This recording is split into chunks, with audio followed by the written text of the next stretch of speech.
first with the most, Doctor. I love big titties.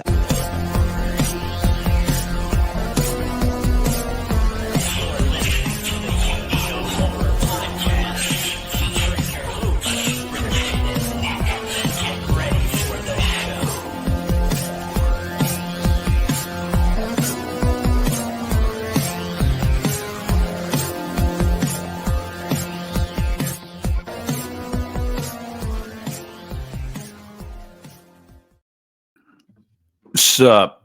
What's up? Sup? I don't have it in me to do the hey now. I'll do it. I'll do it. Hey now. Okay. He got it. What's up, everybody? We're back. We're back in black. Well, I'm wearing black. Christian's wearing blue. Man, how's it going? How you doing? I'm good. I'm uncomfortable in this room a little bit, but because it's such a mess. But I'm getting ready to, start moving everything probably within the next couple weeks, and I've just decided to let it be a mess. So I can't sit down. I got cereal boxes and pumpkins and hockey masks and water jugs and all kinds of shit on my chair. Yeah, where's your week 4 post? I need to make another thumb. I do them on Sundays, but I really don't know if I'm gonna have anything to put up for Sunday because, I don't know if me and my dad are gonna start framing Sunday or if it's gonna be like a weekday when I get off work where we start framing. We got the measurements and everything, so we're gonna get the mirror bought and all that soon. But I'll figure something out because I've been enjoying. I just film them and I throw them up and they're usually pretty funny and we'll see. I'll try to cook something up though. I'll try to cook something up for Sunday. Yeah, nobody's allowed to see what my week 3 one was. That was basically for our eyes only. But you're pushing it with that one. I went a little overboard. Yeah. No, dude, I was just telling Christian before we got going. I fell asleep. I turned on the Wolfman. I've never seen the Wolfman, and I was like, I'm not watching the Blumhouse one. I only heard bad things about that and how it wasn't even like the Wolfman anyway. So I thought you saw that. Wow. No, I skipped that in theaters, and I still haven't watched it at home. I don't know. It didn't. It's Lee Wanell. I like Lee Wanell, but everything I'd heard is like, oh, so it's basically not even the Wolfman. Like, yeah, I don't know about that. Well, it's not only that, but I just don't think it's clever either. Like there was no justification to make it look like he got. I don't want to say the word. It looked like a person that was horribly ill instead of like a wolf. And like 20% deformed, and it was no justification. And it's a shame because the opening scene is brilliant. I mean, the opening 20 minutes of them driving up to the cabin house is fascinating. It's very, very good. And then it just turns into garbage. It's what are you gonna do though? And it sucks, dude. It's Lee Wanell. What was the point? What was the point of that? I know. So I was like, I'm gonna watch the one from 2010, and I fell asleep. And the moment I fell asleep was where the wolf was attacking, like it looked like a camp settlement or whatever outside. I don't know what it was, but like dude showed up and they were like, "Oh, let me take your horse. Don't go back in the woods. It's not safe at night." And then the wolf's killing people, and I fell asleep. Benicio del Toro. Yes. Dude, I bought that movie on 4K I think it was last year. Pretty sure it was last year. And Sydney loves it. And I hadn't seen it either. And when she saw it got announced, she sent it to me. And I was like, I'll get it. And sure enough, I watched it. And I was like, I was going into it because I'd heard horror stories about it. Rick Baker, did all this work. And then they were like, oh, we're going to put some computer graphics on the movie instead. And he's like, what are you talking about? Why'd you guys hire me? A lot of his stuff made it into the film, but not everything, obviously. But I thought it was a brilliant film. I loved Emily Blunt, man. Every time I see her, I just fall in love with her more and more. Like, I want to see the Smashing Machine just because she's got that. Oh, she's smoking, dude. She looks smoking hot in the Smashing Machine. She's gonna leave Krasinski soon. I mean, goddamn, no offense to him, but dude, I don't know. That's Jim from The Office. Like literally every millennial woman crushed on Jim. Yeah, but you know what's funny was the homeboy ended up being a better catch uh with the gravel business. What was his name? Oh, what? The first boyfriend.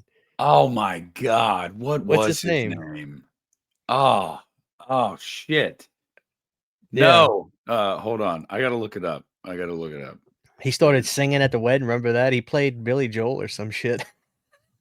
Yeah. His name is Roy. Roy ended up being a better catch. I don't know about that. Roy was. I mean, by the end of it, yeah, He yeah. got it worked out at the end, and he had a honey too. But no, dude, Emily Blunt, man. Every time I see her in a movie, I'm just like, man, this broad's got it going on. So, Yeah. dude, I remember watching the trailer for the Smashing Machine, and Emily Blunt has kind of like that. She's got like that tough broad kind of Leah Remini from King of Queens look going on, and I'm just like, Mhm, oh my god, mhm, you're killing me. mhm. 'Cause that's my type of women right there, dude. So I need to see the Smashing Machine. You know, I I know I heard it didn't do too great, but I don't really care about box office at the end of the day. But I got to see that movie, man. I probably when it comes out on Blu-ray or whatever, I'll get it. I didn't go see it in the theater because I don't know why, but every time I see that trailer, I'm just like, God, I want to marry that woman. Yeah, well, I mean, speaking of the theater, I heard you talking in the background before we got going about going to see Keeper tomorrow. Dude, I haven't been to the theater in over a month. I'm interested. I want to see Now You See Me, Now You Don't, because I love the Now You See Me movies. I both of those movies, mostly the first one, but so when they announced it, What's the second one called? just Now You See Me too. Oh, God. Yeah. Why they do this? They didn't get creative until the third one. Yeah. But I'm excited. I definitely will probably check that out this weekend, depending on where the weekend takes me. I saw that Keeper isn't getting rave reviews. So I was like, oh, it's weird for Oh, Perkins. hell yeah. Thank God. Thank God. That means he does some weird shit. Thank you. Thank you. Yeah, it has like a 40 on Rotten Tomatoes. So Yes. yeah. Fuck yes. Yeah, everybody's a little Did you wanna know the lukewarm on that truth? one. Here's the God's honest truth. Me and Sydney, when The Monkey came out on Blu-ray, I rewatched it. I don't think Sydney just doesn't like going to the theater unless it's like, like if it's a Godzilla film, she's going or whatever. And she'll drag me to Shreveport to go see them damn Studio Ghibli. She loves that shit. My God. Mhm. They do those special screenings for all those. Which I wasn't aware of how popular those movies actually were, but like they're made in Japan, but like when they do the audio dubs for America, dude, freaking Christian Bale does the voice on them, Dave Batista. It's like A-list celebrities, they love it. They do anyway, we watched The Monkey and Sydney was like, I'm gonna be honest with you, man. Like that shit was like that was nowhere near as good as Long Legs. That was fine. And I was like, yeah, watching it again, I don't dislike it, but uh, I don't know how often I'm gonna want to rewatch The Monkey. So I need him to kind of step it up, and he needs to get a mean streak. That's my fear about Osgood is he's gonna kind of start towing the line and not doing some mean like just rough stuff. Because Long Legs, I thought that was just a great. I still think that's a masterpiece, a close one anyway. But I wanna see him do something just down and dirty, and if the keeper's rough like that, then good, because it looks like what is it? It's like a capture movie or like some kind of Buffalo Bill type shit? I have no idea. I haven't even watched the trailer. No. Yeah. I didn't see the trailer per se, but you know what they starting to do now? They're playing the damn ads on YouTube, and what Yeah. am I supposed I gotta wait 5 seconds for the skip button to hit, so I saw it that way, Yeah. Yeah. and No, it's some head in a jar or some shit. I only know the name of it and the director. So, but I mean, he's on a roll for me as well. Like I didn't love the monkey either. The monkey was really fun, but I don't know. I much preferred the tone and style of Long Legs. But I mean, you talk about a wild difference in movies. Over a year span, he comes out with Long Legs and then the monkey.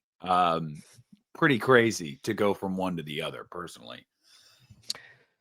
Yeah, I still got to see Shelby Oaks. I never went to go see that in the theater. Dude, I just get to where, for me, the movies is like the gym. If I keep going, I'm good. The second I say, you know what, just don't feel like going today. You know what, that review's not gonna make my channel explode. Nobody really cares what I think about Shelby Oaks. That's what I told myself. I was like, nobody really gives a fuck what I think. And I didn't go. And then before that, I didn't go. What was the last movie I went to the theater to see? That's a good question. I'm trying to remember the Shit. last one I did. I think it was Hell House. Yeah, it probably was. That was the end of August. Yeah, I think that was it. Which is funny because I've seen a lot of Hell House fans are not happy with that movie. Like, I've seen the sentiment. And I completely respect Steven for just owning it. When I talked to him, he was just like, you know, I get it. You know, it wasn't what they wanted. He swung for the fences, but you know, it wasn't what they Sometimes wanted. you still strike out. Yeah, I mean, I haven't seen it yet, so I can't speak to the quality of it, but it was definitely crazy to see like people like, oh, this was such a letdown. It makes me almost wonder if he's gonna come back and do another one eventually. You know what I mean? Like, you don't want to leave that as like the taste in the mouth of the fans. I wouldn't be shocked if he does. I know you'd be there to see it day one if he does. So Yeah, well, we talked about that. He said he's just not going to direct it, but of course, there's going to be more. So, oh, yeah. I didn't watch that because I was like, I'm sure they're going to get into details about the latest movie. I haven't seen the latest movie yet, no, I so get it. I Yeah, don't want to. of course, I understand. Yeah, yeah, but he said he's just not going to direct anymore. Which good, I'll be honest with you. It's like, don't curse yourself. Don't just do the same thing over and over again. But we'll see. We'll see. I Yeah. liked his other. It was called 258 something Lane. I forget the name of the street. But it was like a movie he did, and I thought that was all right. So, Yeah. I think he's gonna do other stuff in found footage, just he's not gonna do another Hell House. But there's gonna be more. I can't say anything about the new movie, but yeah, there'll be more. Trust me. Well, that kind of brings us to the first thing I want to talk about is probably the most recent thing that is at the top of everybody's mind right now, it seems, and that's Frankenstein, man. And briefly, I just want to say that, like, I've never considered myself Guillermo del Toro like fan per se. I don't dislike the guy. I haven't seen all of his movies. Pan's Labyrinth being the one that most people talk about. I have seen that. I haven't seen The Shape of Water. I never watched Pacific Rim. So, like, I'll never pretend to be like, oh, yeah, this is one of my favorite directors. But I'm very familiar with his style and the substance that he brings to a movie. And so I remember when it was announced that he was doing Frankenstein, I was like, this is definitely something I'm going to be interested in. And then I was bummed because Andrew Garfield was originally going to play the monster. And then due to scheduling conflicts, he dropped out. And Jacob Elordi came in. And this thing got a limited release. And if I'm not mistaken, it was playing at my local theater, if I'm not mistaken. Yeah, it was at the end of October. But being the end of October, I was like, I got way too much shit that I have to do, just YouTube wise and stuff like that. So I was like, I don't know if I can block out 3 hours to go to the theater to see this. And then I also didn't know if the interest would be there because it was getting a limited release and whatnot. I was like, I'll catch it on Netflix. And what actually spurred me to watch it last night, I almost kind of forgot. My boss was like, hey, have you seen Frankenstein yet? And I was like, no, I haven't. He's like, I was hoping to get your opinion before I watched it. And I was like, no, I haven't. So I got home yesterday and I was like, I'm going to watch it, which is funny because I texted him today and I was like, by the way, I love Frankenstein. He was like, same. I watched it last night. I was like, oh, cool. God damn my throat. I loved it. I really did. I watched your review. Actually, well, I listened to your review on my way home from work today. And, I heard the two only real gripes that you had with it. And I guess for me, like, I agree. It's not on the level of Nosferatu. That movie, and I still don't understand people that couldn't get behind Nosferatu personally. Like, I really don't get it. I thought that movie was incredible. Oh, wow. Christian fell out. and I wasn't even looking at the screen, so I didn't see that you dropped out. I don't understand. Yeah, keep going. No, that's good. That means you don't have to edit. Sorry, Yeah, audience. I don't know what happened. I was just Anyway. talking about how like I loved Frankenstein, and I listened to your review on my way home from work, and I heard your gripes with it, and I agree it's not on the level of Nosferatu for me either. And it does surprise me that I still can't get my head around that there are people that are like, I didn't like Nosferatu. I'm like, that movie is cinema. But Yeah. I really, really, really, really liked Frankenstein, and it's a movie that I really hope gets a physical release. But I worry because it's Netflix. But I really dug it, man. I really, really did. And I texted you yesterday, and I said I feel like this movie works perfect, like in the same universe as Nosferatu. Like they have a very similar style. They felt massive. Like both films feel absolutely massive in scope. You know, which the originals did. The originals did, and even some of the Hammer ones for sure. But yeah, I think who's the actor that played Victor?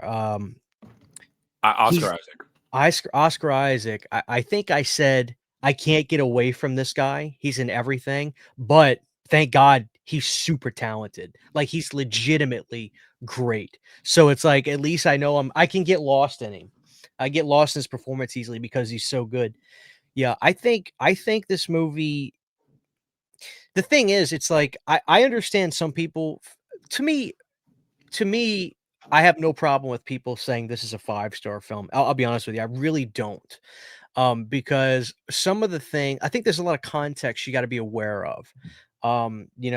I had to read Frankenstein in school. That was one of the books I read Frankenstein and Dr. Jekyll, Same. which I'm a Dr. Jekyll fan. I'm a Uh, Frankenstein fan. but there's a lot of stuff about the book that Guillermo was pretty on with it, the long hair and shit, which it's so funny. The Frankenstein that we know and love, Boris, is probably the most unbook like looked at. It's so funny, Yeah. but you know, it's at the end of the day, it's a Guillermo del Toro film, and he always has that thread of romance in this particular, like this tragic romance. He does this all the time. Look at The Shape of Water. I mean, it's just he loves that shit. Um, but yeah, I liked it. I mean, my thing was I understand like the design that he went for. Frankenstein was also very, very tall. I saw some people saying that this Frankenstein was like sexy, and I'm like, the fuck you talking I about? think they're just thinking of Jacob Elordi, and they're like, "Oh, well, the guy that plays the monster is so hot," and I'm like, Yeah, "He's I yeah, just that's a stretch. I mean, Jesus Christ, yeah."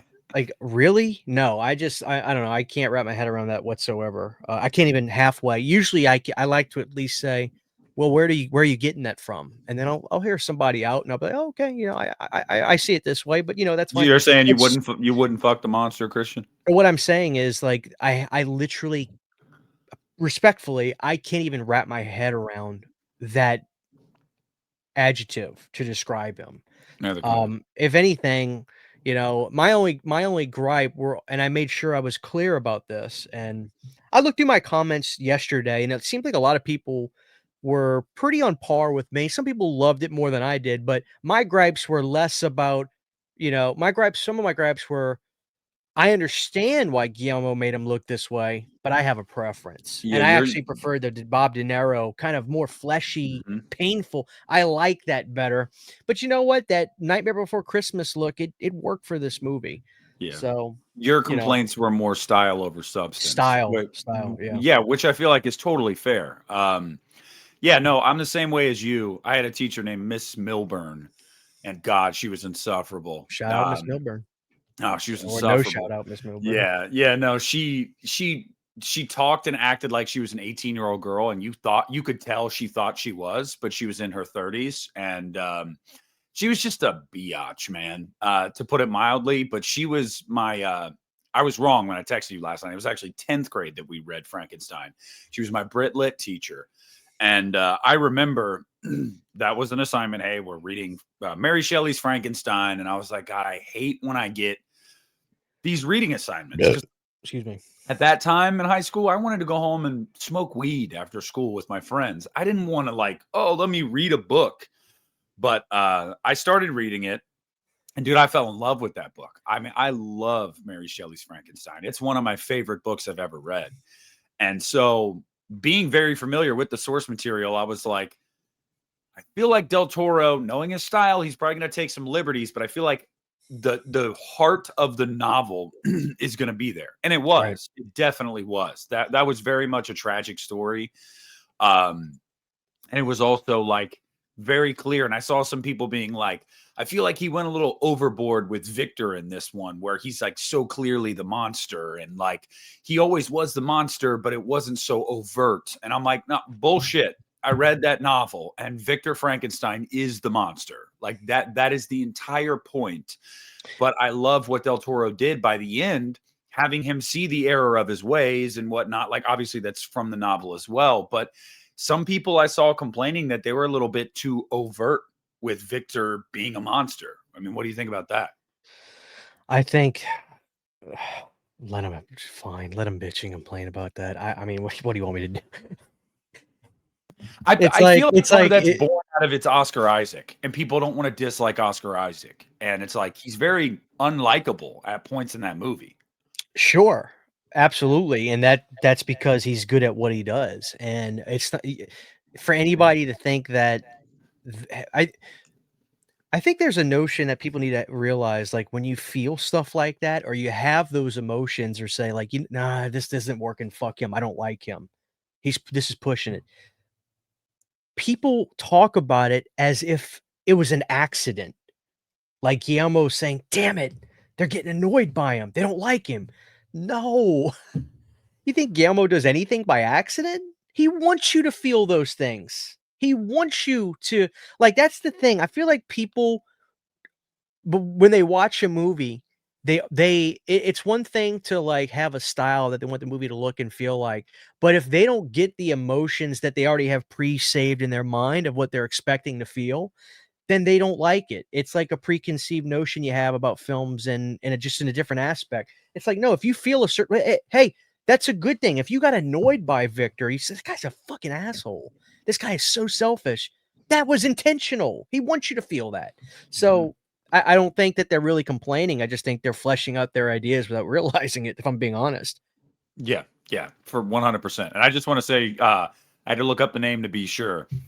Go ahead and give the Oscar now to Dan Lostson for cinematography, because Beautiful film. that movie was gorgeous, dude. Like, I I think the scene for me where the opening, it's not the opening, it's later in the movie when you get a wide shot of the ship and the ice. Like, that really stood out to me. But when they get to the tower, dude, and it just shows you that tower and all of its scope, and then the inside of the tower, I was like, this is insane. And then it just makes me also, when I really dig into it, I'm like, dude, what the fuck is Netflix doing? You gave this movie an $120 million budget. I'm assuming the marketing was probably 50 million for this thing as well. You probably spent, all told, $200 million on this movie, and you relegated it to your streaming service. And like, that's not to say I didn't like the convenience of being able to watch it at home. I did. And in your review, I heard you say the same thing. You always pull out the same line. I was waiting for you to say it. And when you said it, I was like, he said, oh, I can pause it and take a piss. But like, so that's not to say like I have an issue with that. I don't. I just don't understand, like, financially, why Netflix does that. There's no way you make that money back just by the views. The views are not generating that. The only way that you make that money back on that investment is if you were to get hundreds of thousands of signups just to watch Frankenstein, which you and I both know is not happening because almost everyone in America has Netflix already. So to me, it's just like, why not give this a big push? Because this is going to be an award season movie. I mean, you and I both know it. Next year, come award season, you're going to see Jacob Elordi up for an award. You're going to see Oscar Isaac, cinematographer. You're going to see all of this up for it. Also, the score, fucking incredible, dude.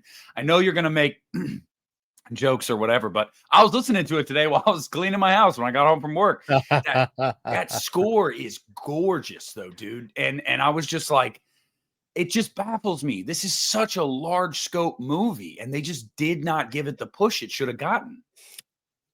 I looked it up out of curiosity, and it was I think, man, I had to drive well over an hour, well close to 2 to find a theater near me that was playing it, and I don't understand. I just really don't understand.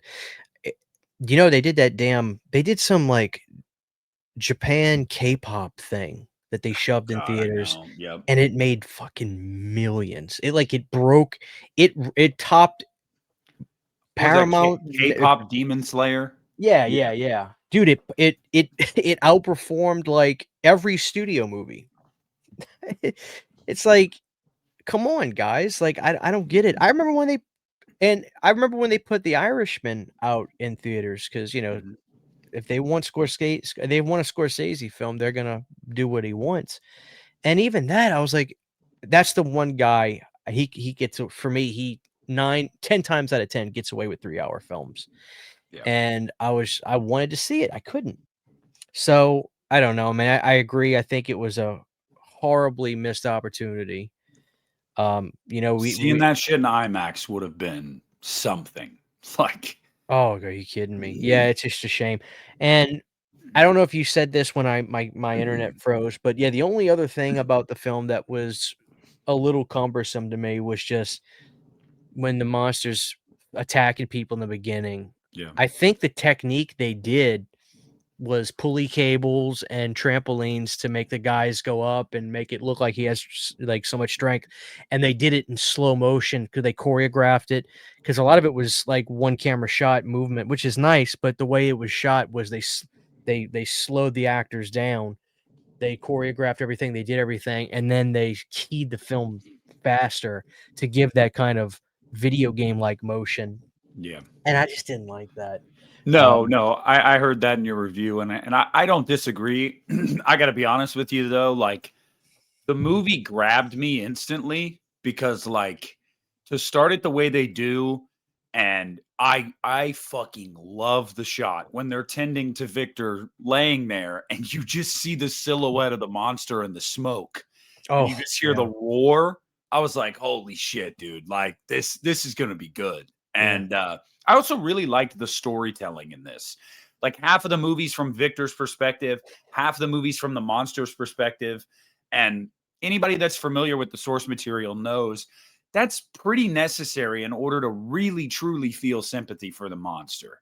The only thing that I wasn't entirely sold on, and I get it, like you said, it's a Del Toro thing. The romance, kind of, I guess, between Elizabeth and the monster, there just wasn't enough there. And I don't fault him for not putting enough of it in there. I didn't need more of that. But if you're gonna have that be like something that unfolds in the third act, like, oh, they loved each other and it's so sad that she's dead. I'm like, they met like twice. They were on screen together for like 5 minutes. Like, I didn't really buy that personally. Like, that didn't impact me the way it should have, where it's like, no, she's dead in his arms. I was like, okay, he hardly knew her. She was nice to him, sure, but I would venture to say that Victor had a better relationship with her than the monster did. Yeah. Yeah, it's a pretty fair point. I think I would agree there. I did like that he Del Toro put her in the big white gown at the end, clearly an homage to Bride, you Yeah. know? That was Yeah. cool. And I thought Mia was good in the film, but she probably could have had a little bit more to do, I think, or a little bit more range, you know?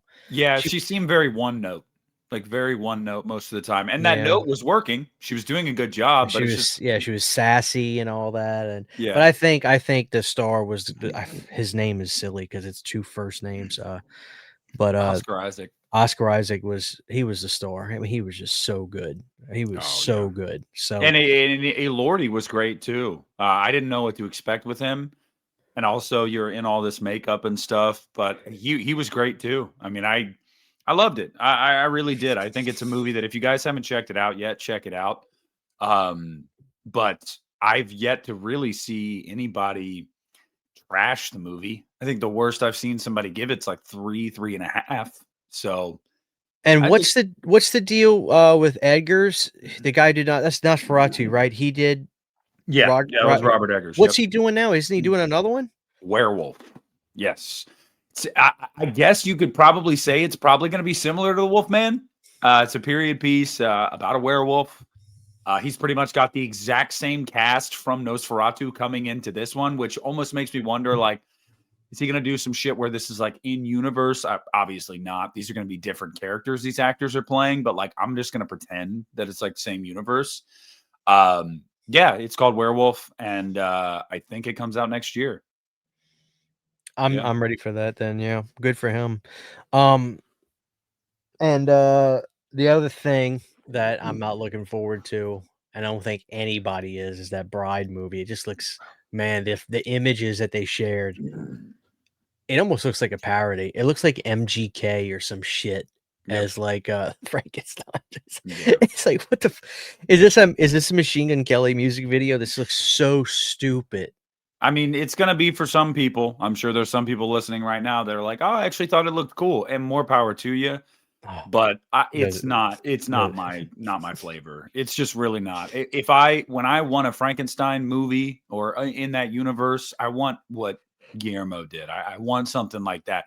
I want it to be like dark and tragic and large scale and the serious. sophistication. Yeah, the sophistication is so refreshing and nice, and Mhm. it's like, man, I actually think that Terrifier has been so good for these movies because it's like everything is just the exact opposite. Really great acting, no offense to all the people, but like gorgeous, beautiful sets, expensive, gigantic worlds, and classy. It's like, Mhm. dude, there ain't nothing wrong with classy horror films. There's really not. Especially the older you get, man, you really start to appreciate that shit. Yeah. And you know, listen, I mean, there is some fantastic Hammer horror films. I mean, The Curse of Frankenstein, The Horror of Dracula, some of those movies are fucking phenomenal. But I dare say that some of these movies are as good or better than some of the you know, the Hammer era stuff.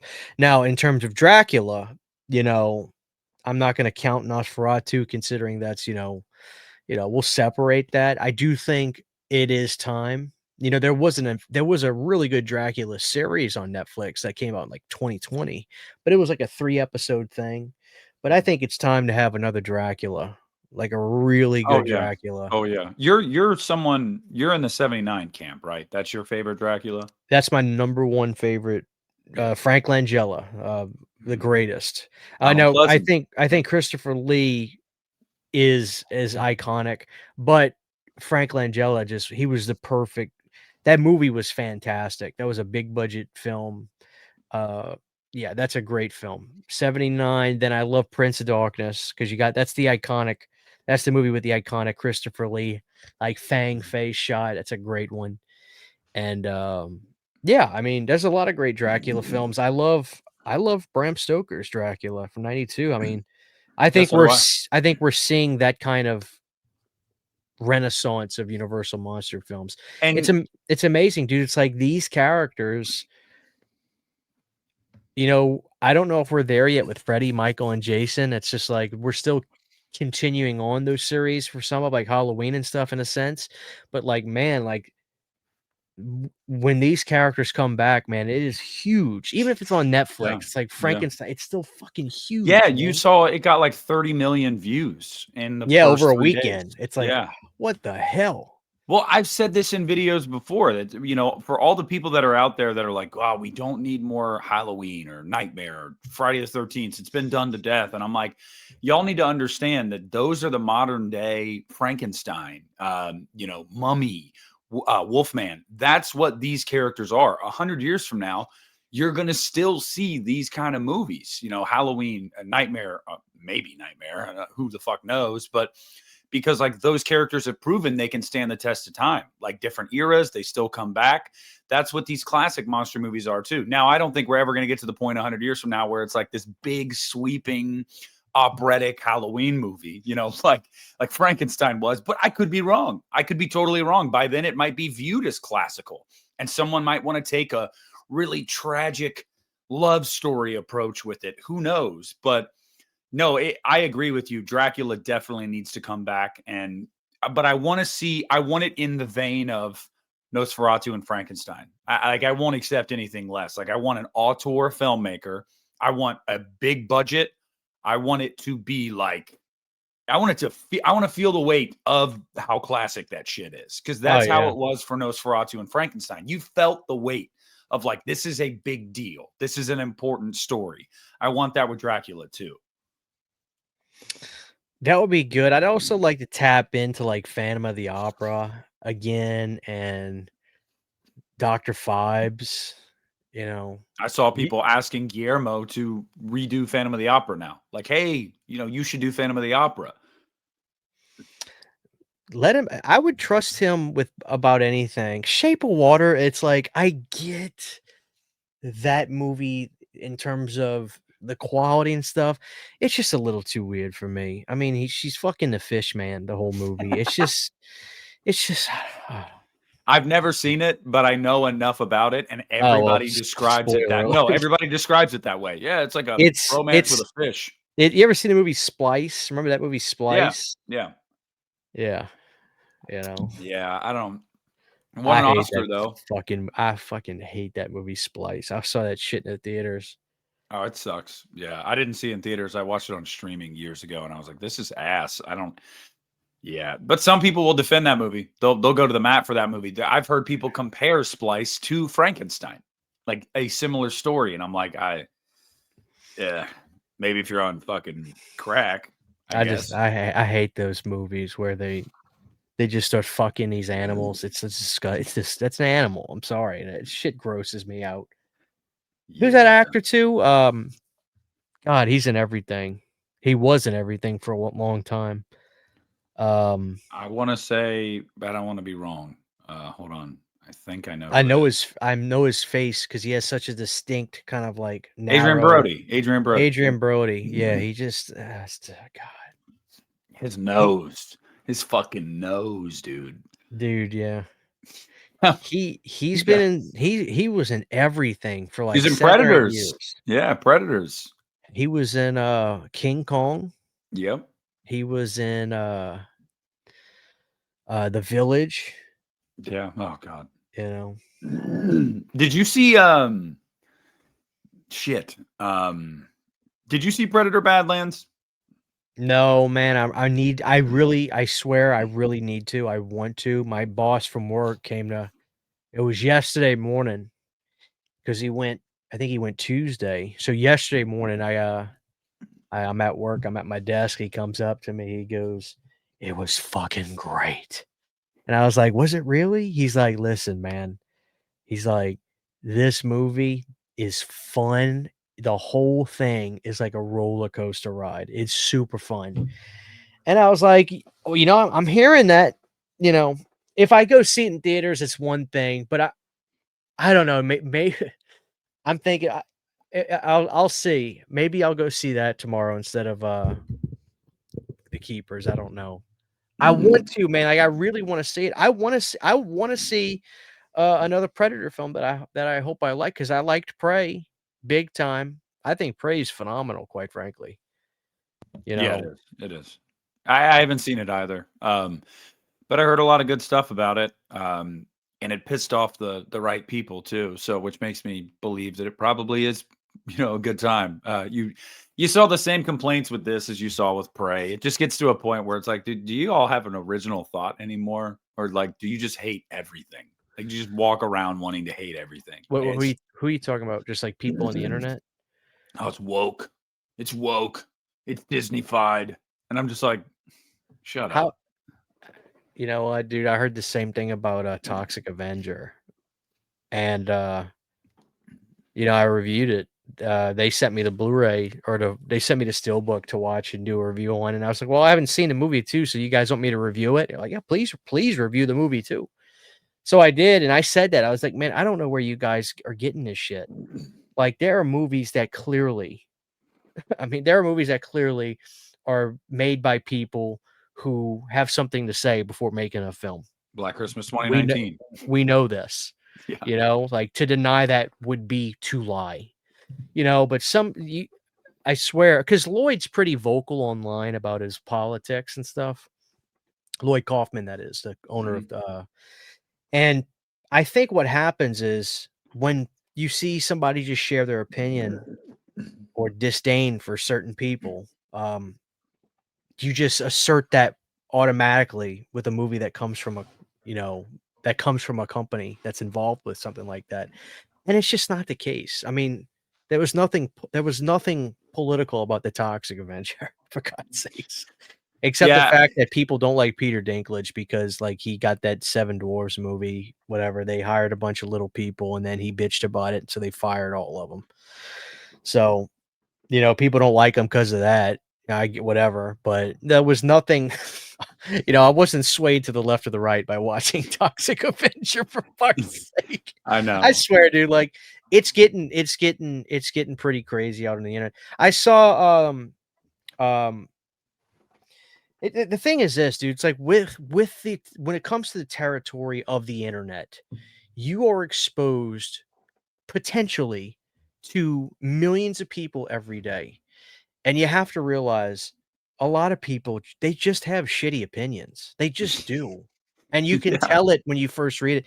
And so when I'll see I'll pull up Axe Twitter and I'll see John Squire, the bloody disgusting guy, which I like him. Mhm. And I'll see him say it's just like, this is insane how people they just want to hate Predator badly, blah, blah, blah. And I always, when I read it, I'm like, dude, you have to remember, like, you are on the internet where every moron can just say whatever the fuck they want and say the shittiest stuff about these movies.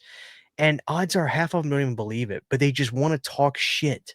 They just want to, I think people enjoy it. It's like, you're never going to win. Like, just give up trying to combat it.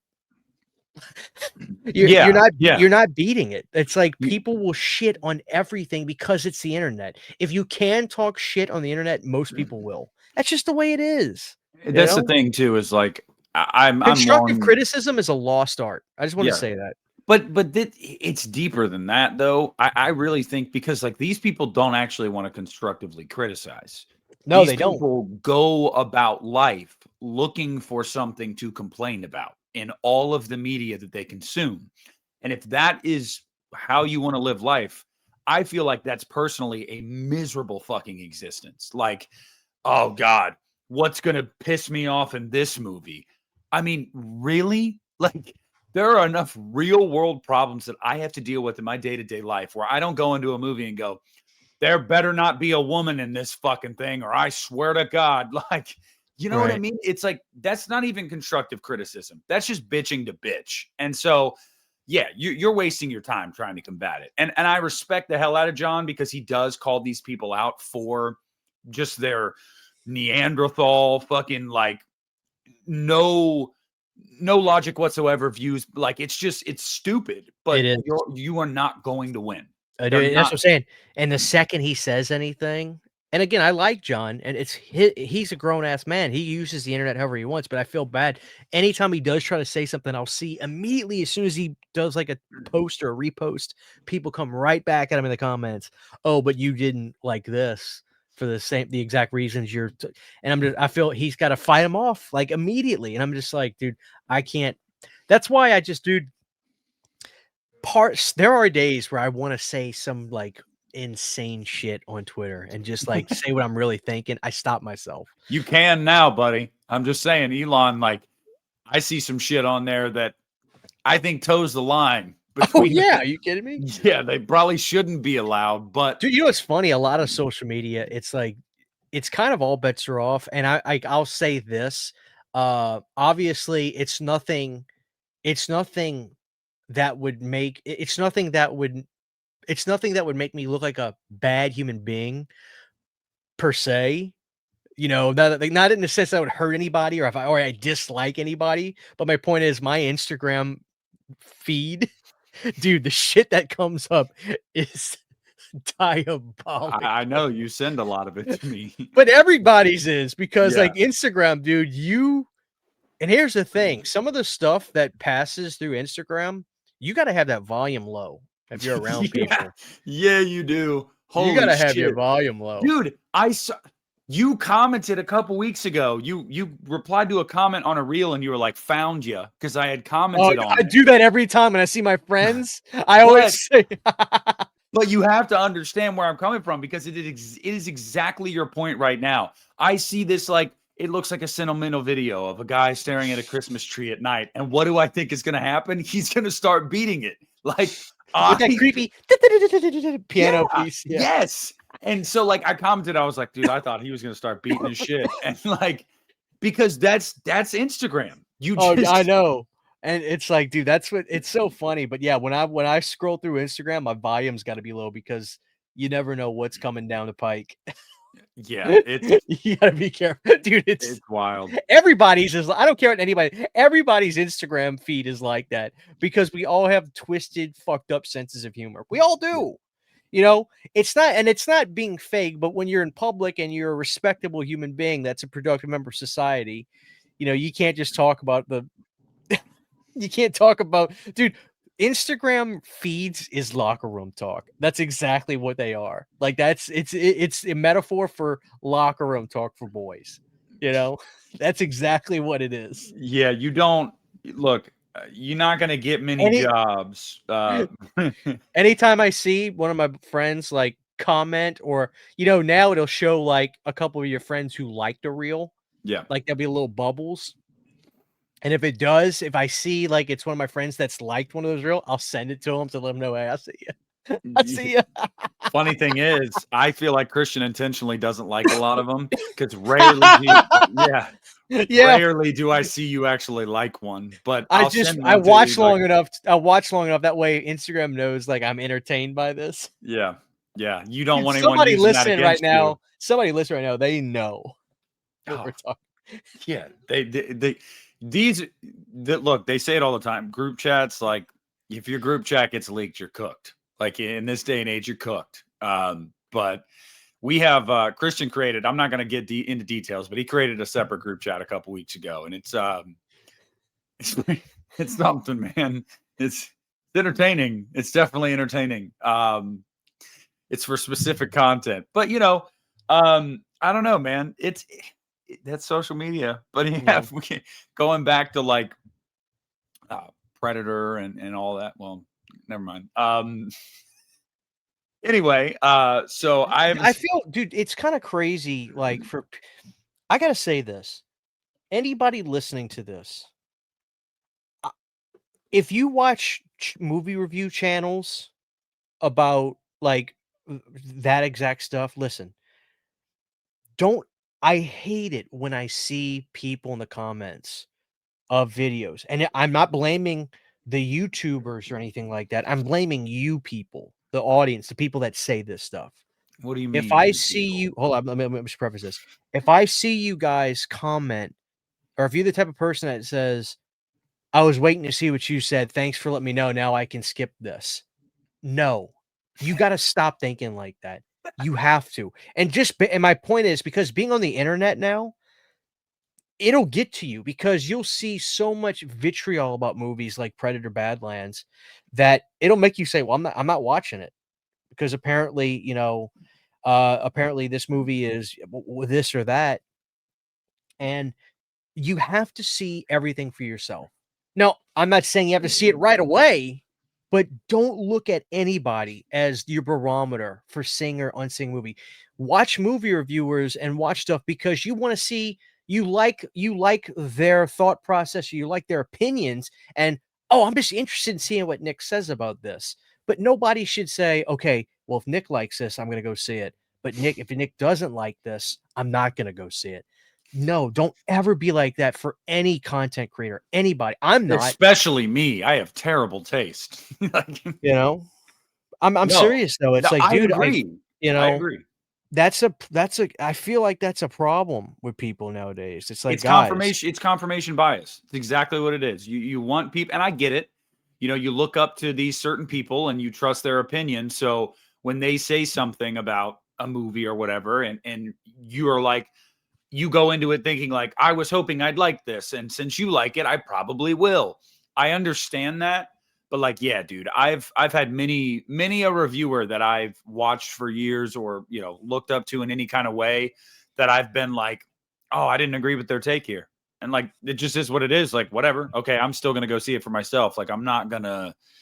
It's just, I can't get behind that mindset either. It's like I personally don't care if Christian likes or doesn't like a movie. I'm gonna be real with you. Like I care in the sense of like it's like, oh damn, like I was hoping you'd like this one, or that's a bummer, but like it's not going to sway me one way or the other at all. Nor should it. It's just like, man, I don't get why I see people like that. You know, Nobody's a better judge than you. Yeah.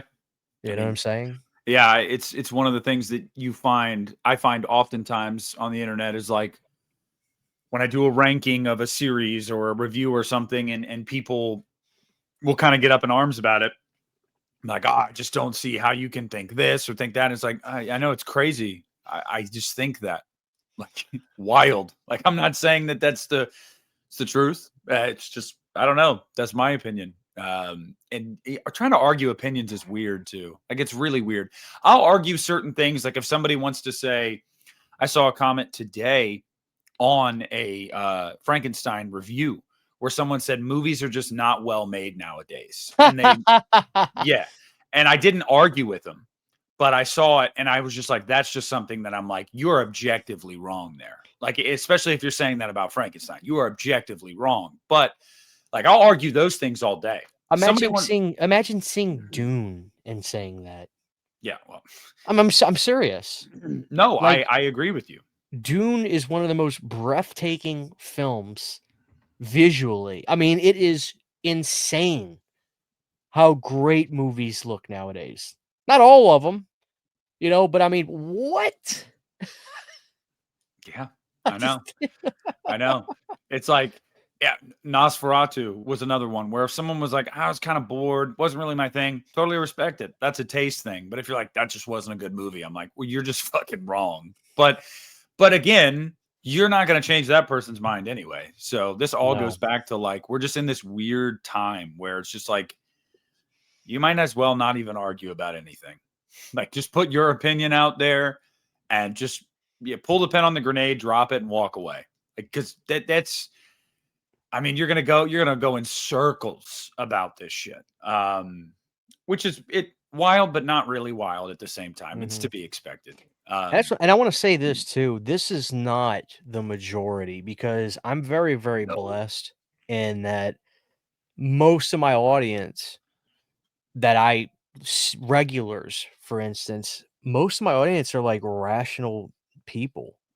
And, I always try to make sure that, especially when I'm reviewing a film, if I don't like it or if I really do like it, man, I always try to have some basis of objectivity about why I did or I didn't. That way you have a reference point for me or from me. And it's like most people, man, it's like as long as you don't sound belligerent or if you just the worst thing, dude, is making people feel dumb for liking something. That is the quickest way to just oh God.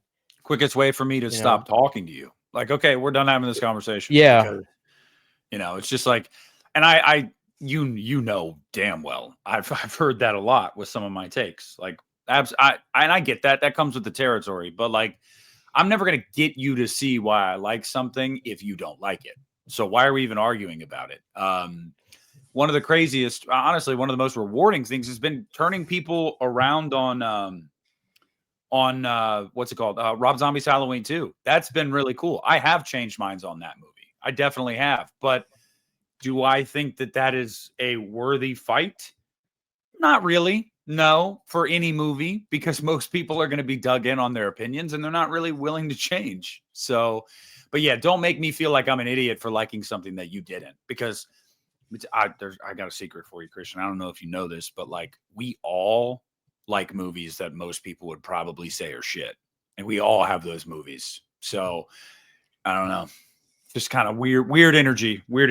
But hey, that's the beauty of this. I've said many times to people before, I don't know if you've ever pulled this move to someone that's been belligerent in your comments about your opinions. And it's just like, I've said many times, well, that's the beauty of it. It's my channel and it's my opinion. So I'm going to say what I want on my channel. And if you want to do something, make your channel, make a channel and state your opinion. It's just weird. I don't know. What are you going to do, Christian? What the fuck are you going to do? You ain't going to do shit. That's Okay. I don't right. even know where I'm going now. All right. We're an hour in. So we talked Frankenstein. We talked Predator. We talked about the newest movies coming out. Also, just want to say, missed opportunity to put Frankenstein out nationwide in October because October was a pretty bare month in theaters. So anyway, here we are in November, man. We're 2 weeks away. By the way, I want to tell you, I fucked my back up this morning, bro. To the point where I was 10 minutes late for work, and I would have been on time. I'm sitting in my room right now, and one of my closets is out of frame here, and that's where all my clothes are. This is like storage, decorations, Christmas tree, all that shit. Uh-huh. And I was standing here, and I was getting my work shirt out, and I opened the closet door with my left hand, and I reached like this across with my right to grab the shirt, and I pulled something in my back doing that. Oh, To the point where it felt like I got stabbed in the back, and I like literally got on the ground, and I was just like, and I was trying to stretch it out and shit, and it hurt so fucking bad. It still does. I mean, it hurts to breathe. Like if I breathe too heavy, I did something to that muscle on the right side, one of those muscles on the right side, dude. It sucks. And of course, everybody was reminding me today, oh, it only gets worse as you get older. Yeah, I'm aware, and I'm 6'4", so I'm prone to back problems anyway. can we talk about that? Doesn't that like I hate that shit. Like I can't stand it. Like when I'm like I complain to you about something, and I don't mean you literally, but you complain about something you say, and you actually want to like, hey, well, if you've been there, like, what should I do? Should Yeah. I ice it? And it's it only gets worse. Okay, fuck you. Like, can you help me? I honestly I can't stand that shit. Only Don't downhill from here. I hate that. Oh, dude, this is what it hurts you back. All right, dude, listen. Sit in the tub for 20 minutes, hot water, and like straighten your back out, blah blah blah. Sleep, like give me something. Yeah. Like, oh Well, god, I hate that. I think the biggest mistake I made was last night. I fell asleep on the couch unintentionally, like literally scrolling on my phone, and I woke up at 5 a.m. leaning on, like sleeping on the couch, but like leaning over, and my phone was still in my hand. And I was like, I'm not getting up and going to my room and shit. I'm just gonna grab a blanket and go back to sleep. Right. So I think I slept weird, and all it took was like one turn or whatever this morning to where my body was just like, nope. And that's exactly what happened. It was like, nope. And yeah, dude, it sucked. But I agree. Stop wasting my fucking time. Give me ideas on how to do something about it. Like, I don't need to hear, yeah, you're getting older. You don't fucking say. Really, I am. I didn't know that. Like, that's crazy. I was talking to a friend about it. It was like, yeah, they say, isn't it crazy when you're a kid and you think about, oh, 50, 60 is when you're starting to get old. Fuck that. It's your 30s. Like, it is 100% your 30s. I cannot do what I used to be able to do. Just a fact. I can't. Yeah. And that sucks. Because then I'm like, dude, where am I going to be at 70? Like, I'm not going to be able to do shit. I'm You hoping ever the think about science. that? Well, I'm betting at least on the science being good enough to where they can kind of fix me up, give me a tune up. I've thought about that too. Like, by the time we get to 60s, 70s, is there going to be like technology that is like, we can extend your lifespan by X amount of years, or we can make your back feel like it did when you were 30 again? Like what is going to be the thing that they roll out? Because it's going to be something. There's going to be something. I know. Yeah. I hope I'm here. I'm hoping here for it. Oh no, I die already. Yeah. I mean, I do and I don't, but because it's like, I was talking about it today at work actually, and I was like, I can't imagine, like, trying to fathom living to 90 years old. Like, I don't want to die. I definitely don't. I'm terrified of that. But like 90, what the fuck kind of shape would I be in? You wake up every morning, everything hurts. You can't get a boner anymore. Like, what kind of life is that, man? Man, I know it's not as simple as this, but it does seem like if you just don't stop, you can prolong that. Like Dick Van Dyke, Mel Brooks. Mel Brooks is 90 something years old. He's doing fucking Spaceballs 2 right now. Yeah. And they're anomalies, but No, I've seen it happen in real life. My grandpa didn't. He retired from the military like in his 60s, and they moved to Florida, and he kept driving a school bus Monday to Friday in the morning just because he didn't want to be bored. Like, my grandparents are very well off. He didn't need to work, but he was like, I don't want to be bored. He kept doing that till he was like 85, 86. God bless And then him. as soon as he stopped, that's when everything started to catch up to him. You know, and it's just like, you stop doing your routine and getting out there and, you know, being active. And that's when everything catches up to you. And by the way, too, I just want to say, we haven't talked about it, but yeah, my grandma's in the home stretch, man. My mom texted us yesterday and said the hospice nurse yesterday said she's probably not going to make it to the weekend. So my mom and her siblings and everybody are at my grandparents' house right now just to be with her till the end. And so I'll be taking a surprise trip to Florida next week for the funeral because she's not going to make it till Saturday or Sunday. They're already pretty certain about that. So, but I also look at it from this angle. She's 85. You know, she lived to be 85 years old. You know, it's shit, man. If I make it to 85, I'd say that's a well-lived life personally. But as much as I talk shit about old people with my job, like, I feel like karma's gonna be like, you don't get to be old. Like, I'm not trying to sound like a dick, but I'm just like, sometimes like older people bother me, you know? It's just like, I don't know. I don't know where I was going with that, but I that's all. That's to say that I don't think I'm going to live that long. Yeah, Well, it's sad about the grandma, man, but you know, at this point, I'm sure it's more rough right now. Because if it's anything like me, mom, my grandma had passed away. My dad, he doesn't even like talking about the last month because the dementia just eats you up so bad. You're gone well before you're gone. You know, so well, you the know, thing with my grandma too is like, yeah, she's had dementia for almost a decade now. that's The, insane. the Yeah, thing that's actually taken her out is her heart.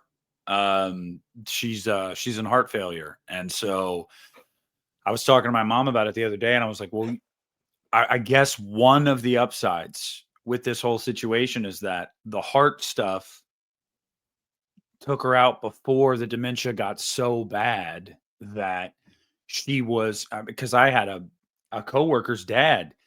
He had dementia for almost 15 years by the time he passed, and near the end, he was wandering outside in the middle of the night naked. Like, so I told my mom, like, the one benefit is that, you know, something else got her before the dementia really did, because my grandma still remembers my mom from time to time. Some days she doesn't, some days she does. But for most people that die from dementia, by the end, they don't know who anybody is. They don't know who they are. So I'd say that's like a silver lining. You know what I mean? Like, she still knows most of the time who her kids are. She doesn't know who I am.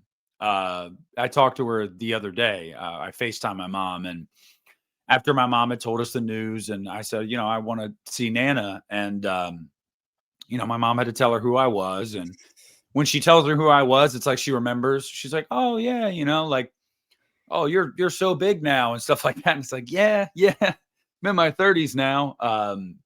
But she's not totally gone. You know what I mean? And I feel like that's a good thing, because my mom and her siblings actually get to have like legitimate conversation with their mom. And that's like, good. yeah. So yeah. But I'm not really open like about all that stuff, but I don't like broadcast that on social media, because the last thing I'm trying to do is, I'm not looking for fucking sympathy. Like, oh God, guys, like, but no, it sucks, man. I mean, it does suck. My grandma helped raise me and my brothers because my mom worked so much. We would stay weeks at a time in my grandma and grandpa's house. And so, and I guess the hospice nurse told my mom the other day when she was there, she's like, I'm going to be honest with you, I don't see your dad making it another year. And my mom was like, I don't want to hear that right now. Like, Oh yeah. I don't want to talk about that right now. So that's who I'm really worried about, is my mom. You know, I'm worried about her. Yeah, I agree. That's how it is, man, because, you know, they deal with all this for so long, and then, you know, to have to put them finally down, and then It's rough, man. Like, it's like you're the last link in the chain. It's like when you've got or you're the last link at the end of the chain now. It's like the chain in front of you, which is your parents, is now gone, and like there's only people behind you on the road instead of in front of you. It's a weird thing. Like I can't imagine the psychology of I don't know how I don't know how my dad processes it right now. Like knowing both his parents are gone, he's the last link in his chain. Everything else is behind him.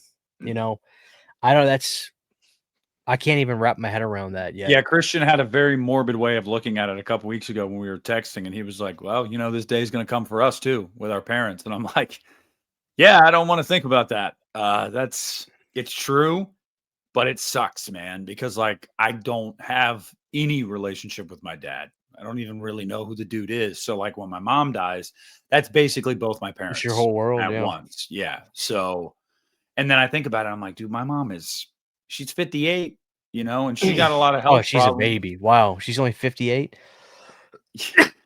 Yeah, but she's a hard 58, Christian. She's got a fake hip, multiple open heart surgeries, 2 strokes. Oh, Like really? Wow. yeah. My mom is so morbid, dude. She says all the time, I'll be lucky to live 20 more years. And I'm like, will you shut the fuck up? Like, stop saying that shit. Like, I get it. I get it. As you get into like closer to the twilight of your life, you probably start to view things that way. Like, I don't want to hear that shit. Like, take that somewhere else, It's like I'm Joe Grizzly right now telling my mom to, take it on her arches, I don't know, man. It's crazy. But I wanted to let everybody know that simply just because there will be a couple day period where I'll pretty much be inactive. I'll try to record some stuff. I took this Saturday off of work, so I'm going to try to get some stuff in the can. That way I can still have stuff to drop while I'm there. But yeah, I'm going to have to go to Florida. And dude, Florida's weird. You can't, if your body's getting transported, which my grandma is going to come back here and be buried because this is where she's from. You can't do that till a week after the death because you don't get a death certificate in Florida till it's been a week, which is really weird. I don't like, do you expect them to reanimate like 5 days later? They go, we can't give them a death certificate yet. They might come back to life. Like, that's just really weird. Jeez. Yeah, God almighty. Well, yeah. I guess that's enough dead talk. That's enough dead talk.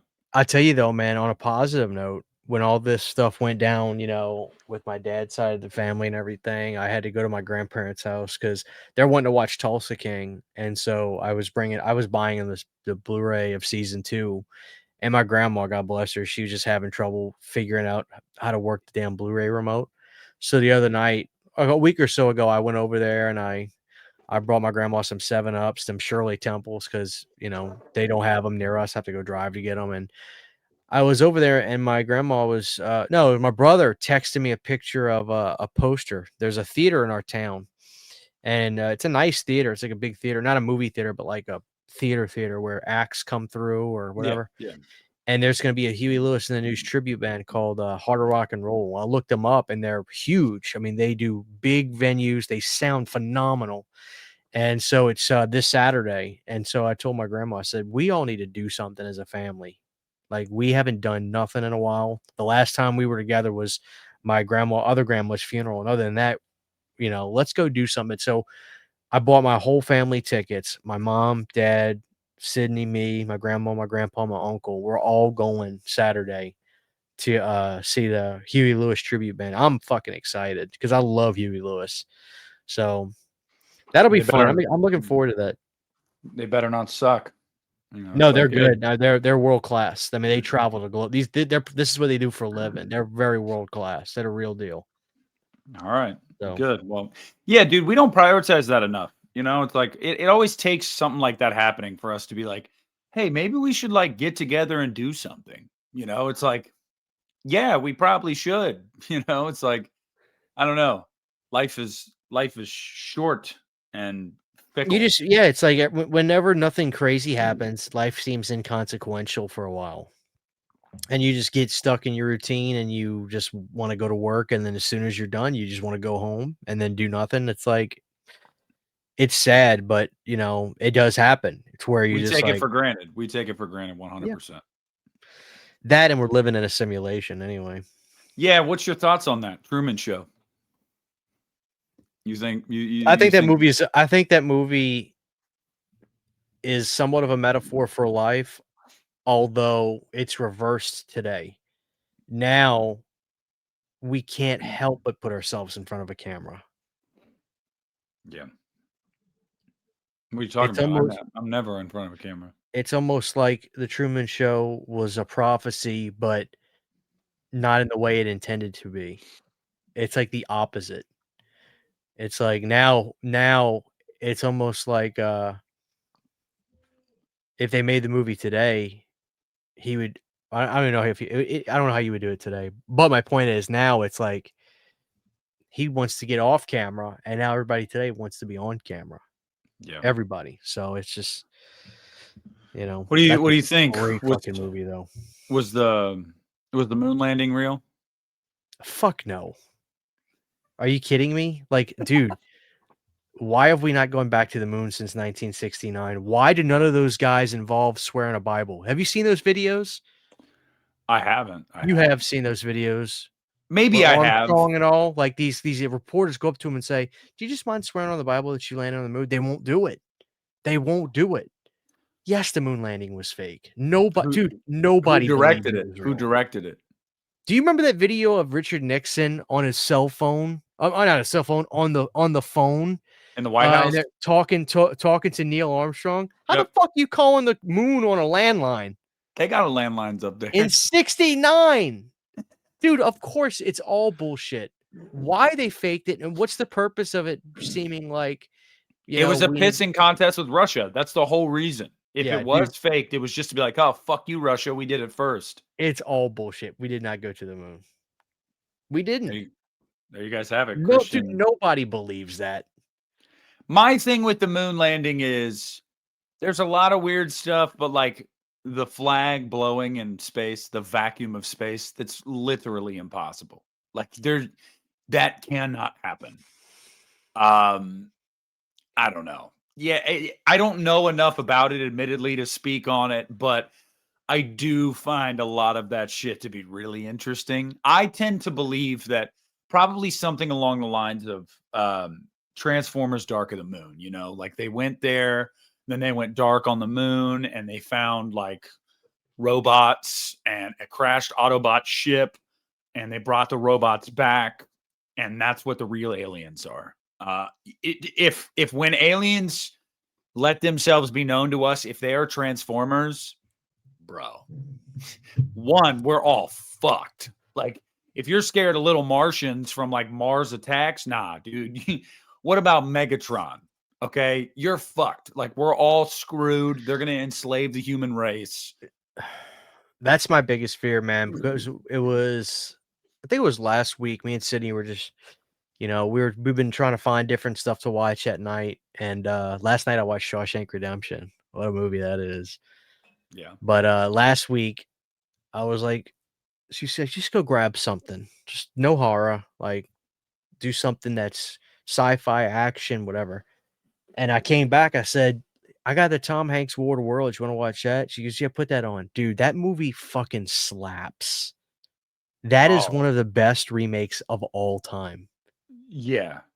No, that movie's terrifying. Actually. It is. And that's why I bring it up, because, dude, that's the kind of alien invasion that would, I think I'd go behind the barn. I'd say adios.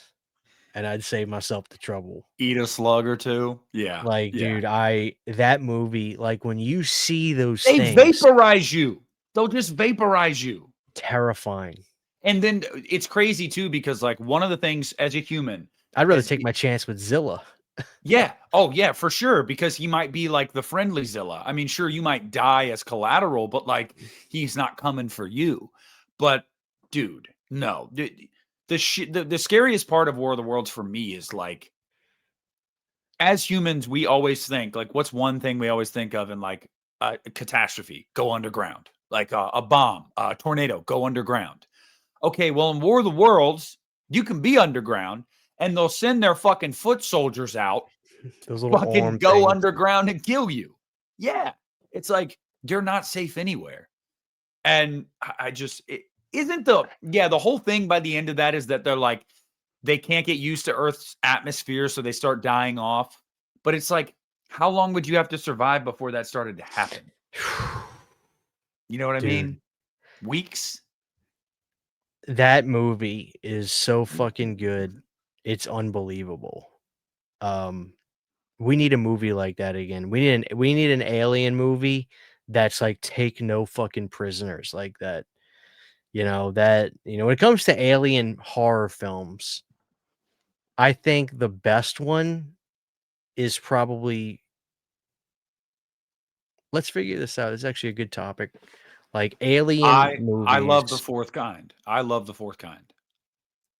Dude, that movie, I like it too, but like, God, it's such a fucking tease. Yeah. You don't You really get to know? see anything. Like, War of the Worlds let me for ask me. you this. What's the best alien movie, period? Let's start Well, there. there's a difference. Okay, so there's criteria that you would have to meet here, and I know Mark is probably sitting here right now going, "Oh, you motherfuckers better say Alien." Taking place in space, probably Alien.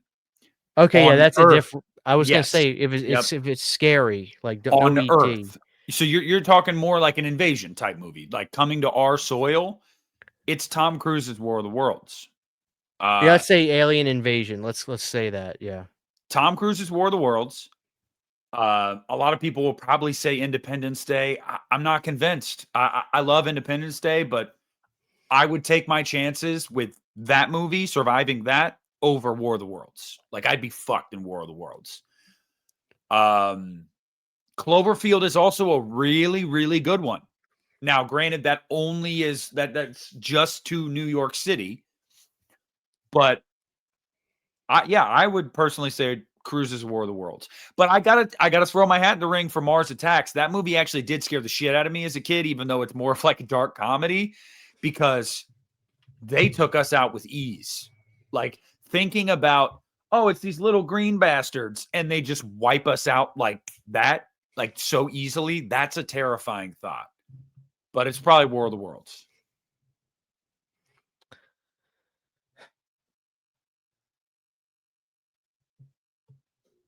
He's thinking, y'all.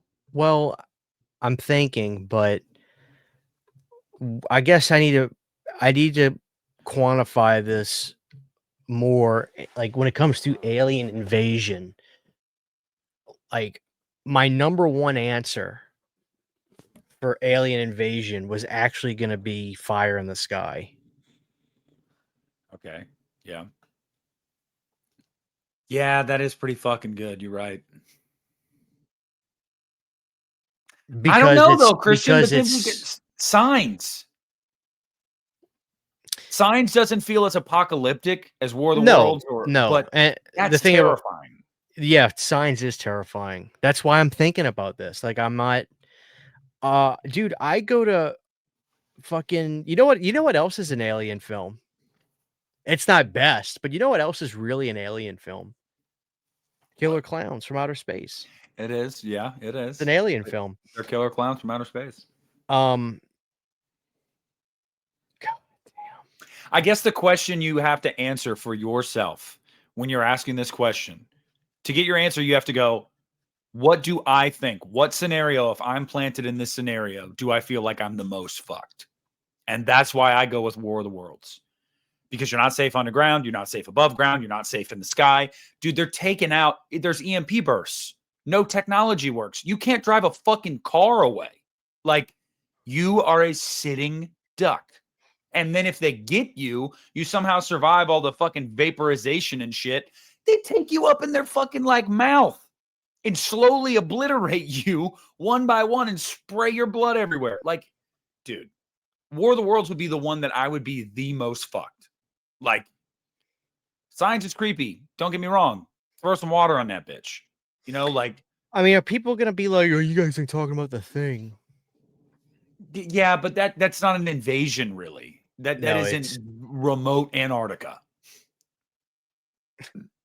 It is. All right. Like Yeah. nobody knew about any of that if that was real. Like, um, it's kind of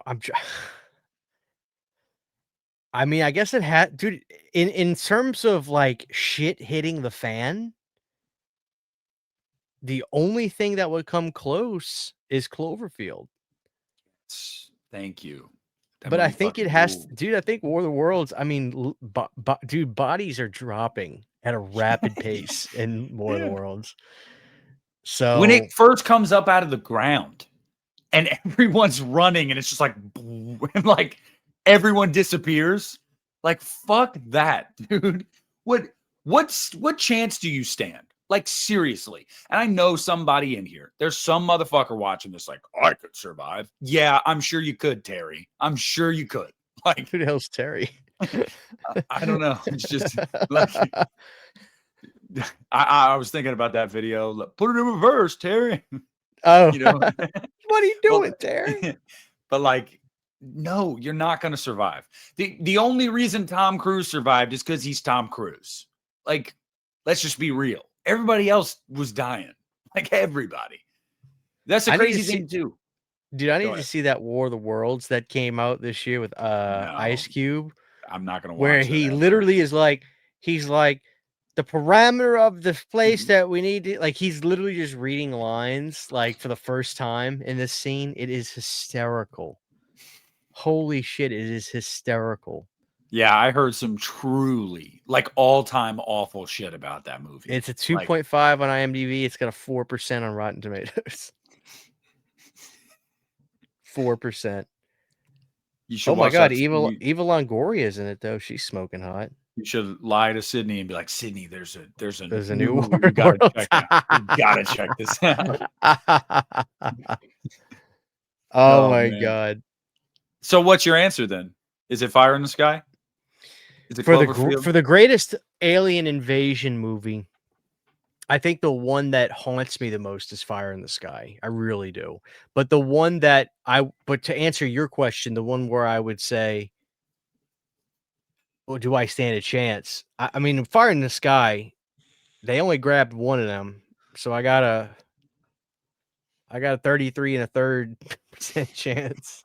You know, but in War of Worlds, dude, holy shit. That movie really does fucking rule. I mean, it's great. Mhm. I think it's PG-13 too. It is. It is. Yeah. You know, and there's really no, that's a case where there's no need to, there was no need to make it rated R. There just wasn't. It's not like we're missing out on anything. No. So The only thing I don't like about War of the Worlds is that was the era where I could not stand Dakota Fanning. All she did was cry and scream in she every did. movie. And I'm sitting here every time I watch War of the Worlds, I'm like, dude, if I'm Tom Cruise, I'm throwing her outside. You're gonna bring attention to us. You're going to get us killed. Yeah, dude. Like, it's just like, what do you do in that moment? Like, shut the fuck up. Because, like, my God, that's all she does. But doesn't take away from how great that movie is. But Cloverfield is interesting, man, because like I think about living in a city, but that's very similar to Godzilla, you know, and intentionally, like that was intentional. But just to know, and dude, in Cloverfield, they get in the fucking subway and there's these like, little Cloverfield babies Yeah. running around like spiders and shit, dude. Fuck. And in the end, I'll never forget one of the most mean-spirited endings, right up there with The Mist, honestly, for me. They get in a chopper, like, yeah, we made it. And then fucking Clove takes them down, and then you just hear the fucking bomb sirens, and you know the whole city's just about to get leveled. And you're like, God, dude, what a downer of an ending. But you know the government would do that. Oh yeah. Yeah, they'd blow that whole city up. And that's shitty. What are you looking up? Are you looking something up? Oh, I was looking at alien invasion movies, seeing if I'm Oh, okay. missing anything. Did you ever see Dark Skies? Kerry Russell? That doesn't sound familiar. It's pretty good. I liked it. It was pretty good. It's not. There's, Oh, go ahead. oh, this looks so familiar. 2013. I remember when this came out. I think I saw the trailer for this like a million times. Peaceful life in the suburbs with their son, Jesse and Sam. However, the peace soon comes disturbing events that escalate. Oh, that sounds great.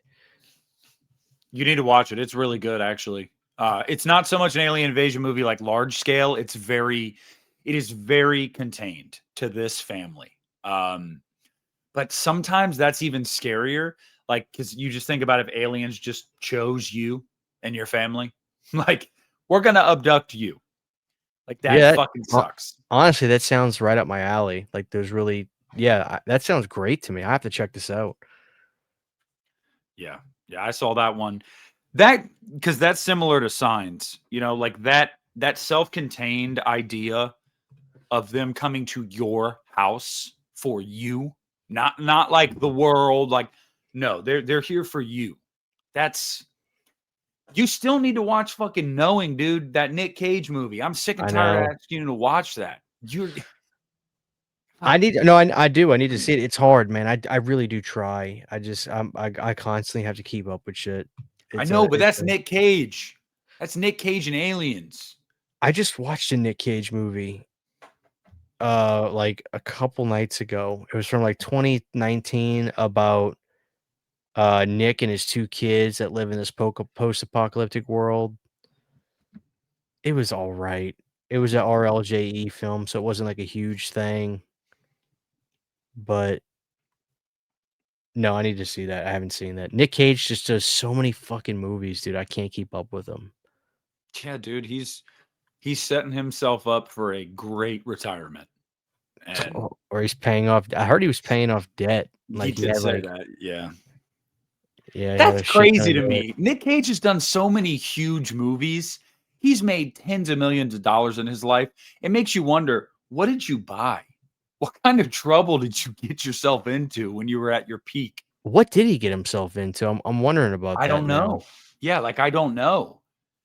I mean, I see it's easy to see that, like, say somebody gets famous, they make a shitload of money and they start to spend it frivolously, and then they're like, oh shit, I'm out of money. But like, yeah, he specifically said he was paying off debts and stuff. And I'm like, who were you indebted to? The fucking mafia?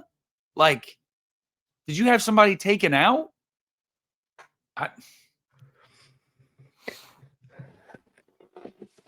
He needs to do something fucking crazy again next. What's the last big thing he was in? Was it Long Dracula? legs. Long legs. Long legs. Well, he needs to do something.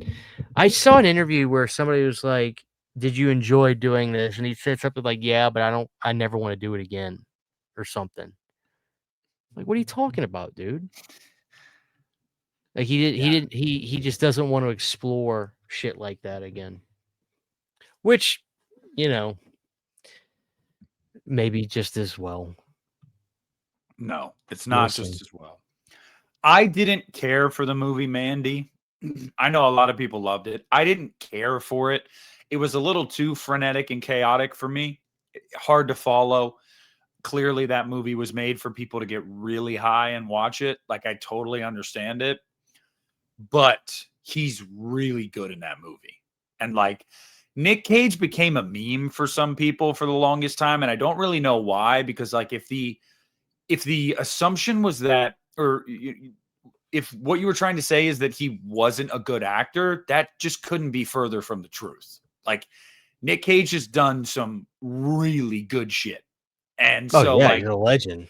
He's a yeah, Hollywood legend, man. yeah. I mean, you and I both know very well, he did become like a meme there. And it's just like, for what? Like, are you guys trying to say, like, oh, it's a Nick Cage movie, it's not going to be very good? It's like, what the fuck does that mean? It's like the same as when Creed became a meme. And it's like, you trying to say Creed's music isn't good? You're wrong. Like, I don't know. That's just I don't know. I feel like that happens with anything that just stays popular for a long period of time, or just something just never goes.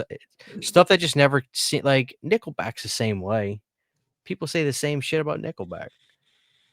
They've got some shitty ass albums, though. I'll tell you that. Dude, I saw a window decal on a truck the other day that I haven't seen in forever that just made me laugh. It was a 5-finger death punch decal. And Oh, I was like, Jesus. Like what did it say? it was the brass knuckle logo and it said FFDP. And I was Oh like, God, that's it the was fastest way to make me not want to converse with you. Like I dude. hate that band. Yeah, they're trash. And furthermore, to put that across your entire back window, holy It's the shit, quickest dude. way to say, like, I don't know, like, I hate to say this, but, like, when you I see beat my 5 Finger wife. Death yeah, I beat my wife and I guzzle Monster Energy drink daily. Like, and Micro penis. I wear wife beaters, bedazzled jeans with work boots when I go Yep. out. Yep. Dude, it's funny too because they were back there in like the early 2010s. They Oh, were they on were top of the massive. world. Yeah, they were always on the radio. I remember being like a junior and senior in high school, always 5-finger death punch on the radio. I'm like, God, these guys are ass, dude. I don't know if you've ever seen the episode of South Park where like Randy is getting older and his kids get into tween wave and he wants to like not feel old. He wants to understand it. So he's like listening to these tween wave bands but to his old ears, it's just fart noises. And he has to convince himself it's good. So he like puts it on and all he hears is like, and he's like, yeah, this is awesome. Like that's 5-finger death punch. I literally feel like somebody's just shitting in my ear. Oh god, what was I fixing to say? I just, damn it. I had to do a 5-finger discount. 5-finger discount? That's what my uncle calls them. God damn it, what was I They I used to lost it. fucking headline Rock on the Range, dude. And I'm like, what? Oh yeah, they had they played at a big festival when I saw in 2010. They were garbage. There's another band that used to come on the radio. I couldn't fucking stand them. I haven't heard them on the radio in years, but the worst vocalist of all time. It was a band called Volbeat. Oh God, yes. I thought it was a parody. I thought it was Weird Al Yankovic at first making fun of somebody. Oh, I did. It's like this open mouth. It's terrible. Like Volbeat was probably the worst band I'd ever heard. Yeah, They it's were pretty just bad. You garbage. just pissed somebody off. Somebody's typing around, you dumb son of a bitch. Somebody singular. Like, yeah, that's Yeah. how dude. No, somebody their one fan. Their one fan is listening and they're fucking pissed right now, Christian. Dude, Volbeat is garbage. Absolute garbage. I fucking Yeah. hate Volbeat. Dude, a lot of I'm gonna have to pull them up and listen to them again for a second just to make sure that, like, that band actually existed because it's so bad to me. they existed, buddy. It I seems remember 'em. so bad to me that it's almost unbelievable. Like, they That was the worst era of music. Like I'm just gonna say, like the late 2000s to or mid 2010s, you got some serious garbage, like serious garbage, to where nobody talks about like any of those bands anymore. You remember fucking Hinder, bro? Hinder? "Honey, could I hear your voice saying my name? It sounds so Yeah, sweet, yeah. Those dudes fell off, and coming from rightfully the so. lips of an angel. And every divorced mom 'Cause the loves that sex is so fucking much song. better when you're mad at me. Yeah, Go Buck. home and Remember get Buck Cherry? some.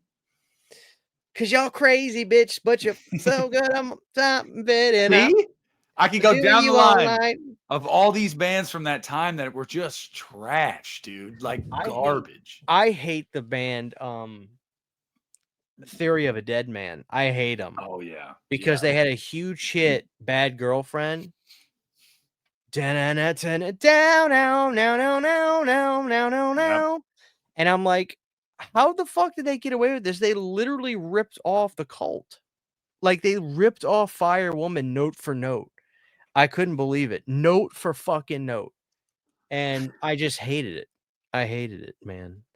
I'm telling you, It worst era of music. Like, find me a worse era in your lifetime. You won't. Well, there were some bands that I did like though, even though that they aged out or I aged out of it. Or what am I saying? Or just they had their run.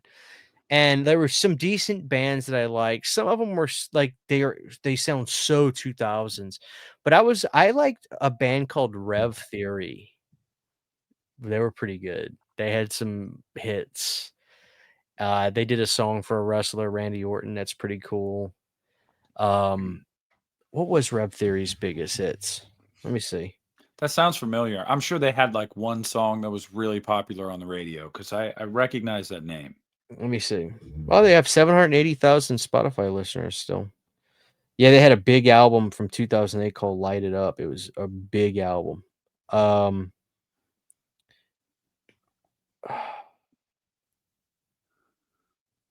I can't play any of it obviously for copyright. But no, but like they had a big album in 2007. Like their debut album had a lot of hits on it. Falling Down, Broken Bones, Light It Up. 'Cause I'm about to light it up. That was a big hit. Give me a hell, give me a yeah. Oh yeah, Stand up kinda. right now. Get ready to Yeah, go. I got a show. yeah. You know who had the best albums in the 2000s though, dude? Like I don't listen to them anymore, but Papa Roach, dude. Oh yeah. I don't know, dude. 3 Days Grace was up there too. Oh yeah, but like let me see what this album right here, The Paramore Sessions, was one of my favorite records from the 2000s. That was a great fucking record. They're To still Be going, Loved aren't they? was a hit. That's what I'm saying. They just don't fucking stop. They constantly put out new records. Like Yeah. they just don't fucking stop. I heard 3 Days Grace's last album. They brought their old singer back, and like But they didn't kick out the other guy. They're just gonna I keep both know of it's them. like a dual thing, and I thought that was weird, but I fell off with 3 Days Grace when the singer wasn't a part of it anymore. I was just like, this doesn't sound like 3 Days Grace. Like that singer to me, I felt was really important to that band, and like I don't know, it just didn't feel the same after that. But yeah, No, they got a whole new album out. yeah, came Wow. out on October, August 22nd. Yeah. August. Yeah, yeah. They had one song that was a pretty big hit after Adam left. I Am Machine was a pretty big hit. That was 2015. But to see the album they did before, Transit of Venus, I hated it. The last album of theirs that I liked was Life Starts Now. Oh, dude, I got that day one at FYE when the CD Yeah. came out. I was a senior in high school in 2009. And yeah, when Life Starts Now came out, that record, and I'll never forget, I hated Dear Agony by Breaking Benjamin. I hated it because it was, dude, Dear Agony is the most suicidal sounding record of all time. But I think that's why people like it. It's one of the every song just sounds so depressing. Every fucking song on that record is so sad sounding. But I thought there were 3 bands that year that had big records. It was Breaking Benjamin, 3 Days Grace, and maybe Chevelle had one come out that year. But no, dude, 3 Days Grace, man, Life Starts Now was a fucking masterpiece. I loved it. I remember listening to what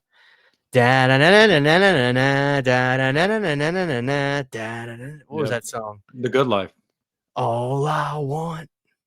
That was good shit, dude. No, that album will always hold a special place in my heart because that was my sophomore year, and I had a computer class in school every day, and I would be listening to Life Starts Now daily while having a separate tab open on the Halloween message board. And when my teacher would come near, I'd go to the tab of like the work and then go back to the Halloween message board. And I was always listening to Life Starts Now. Like that was like the soundtrack of my 09. That album rules, dude. It was so good. It really was so good. Man, Yeah, I'm trying to remember what else I listened to in high school. I was a big fan of him. Religiously, I listened to him a lot. But I wouldn't be caught dead listening to the bands I listen to now. I wouldn't. Like I would have made fun of you if you listened to Blue Oyster Cult in high school, or if you listened to, you know, half the shit. Like I thought Def Leppard and Whitesnake were corny in high school. I wouldn't listen to any of it. Now, you know, I remember We used to some of my make favorite bands. Like I wouldn't listen to we Kiss. I never listened to Kiss in high school. we used to make fun of Def Leppard because of Joe Dirt. You know, like Def Leppard sucks. Like Oh yeah. Dude, we used Joe to, Dirt. Oh my god. yeah, dude. That fucking movie. It's awesome. It's Oh, awesome. I don't care what anybody says. it's a masterpiece, man. Yeah. Do you ever see the second one? I couldn't bring myself to do it. Dude, Christian, let me tell you something. It's bad, but like Is it there's so bad it's good? yes, there's some moments in it that are like, okay, this was worthwhile. I bought it. I'll never forget. It premiered on Crackle, and yeah, the day of Warp Tour, one year, and me and my buddies, we all went to Warp Tour, and we were stoked because we were like, dude, tonight after Warp Tour, we're all gonna go back to the house. We're gonna drink some beer, and we're gonna watch Joe Dirt too. Like, let's do it. And we did. And you know, I got to tell you something. It's not good, but I'm telling you, there's a couple jokes in there where it still retains enough of that Joe Dirt flavor where you're like, you know what? All right. I'm happy that David Spade did that. Like, that's one of those sequels where I'm like, I'm just happy it exists. You know, if nothing else, it was in like acknowledgement to all the fans of Joe Dirt. Like, hey, we know you guys love Joe Dirt. So we're going to give you one that's nowhere near as good. But I'm like, you know what? Okay. Yeah, I could never bring myself to watch that. That's funny. God damn. I forgot that they did that too. Dude, they brought everybody back. Brandy, the whole Christopher Walken. They're all in it, man. They're Why all in wasn't it. it? I wonder why they didn't put that in. It must have tested so poorly that they're like, oh god. Well, also Joe Dirt wasn't a big hit back in the day. That became like a cult classic. You know, it was like as time went on, people were like, you know what? I kind of like Joe Dirt. But yeah, it took a while for that one to catch on. So I think the cult status of that movie is what got it a sequel. But I think they were like, we're not throwing a bunch of money at this. So it's going to be low budget and we're going to put it on Crackle. It's like, it's like, I don't give a shit. There's literally a moment in the movie that looks like it's straight out of Windows Movie Maker. Like I could tell you what moment it is. Like it freeze frames and like a pair of shades gets put on Joe Dirt's face and he has like it's like Windows Movie Maker shit, but that's also one of the funniest moments in the movie. So I don't know. God, dude, I gotta watch this now. I just completely forgot about this shit. Joe Dirt 2, Beautiful Loser, buddy. Yeah, you need to do a video on it too. You need to do a Joe Dirt 2 review. So I'll do a short on it, yeah. I guess the last thing we could talk about is Silent Night, Deadly Night. what about it? The new one, not the old one, like the new one. Oh, I'm fucking pumped, dude. I'm pumped. I actually talked with Cody Leach yesterday and he's already seen it.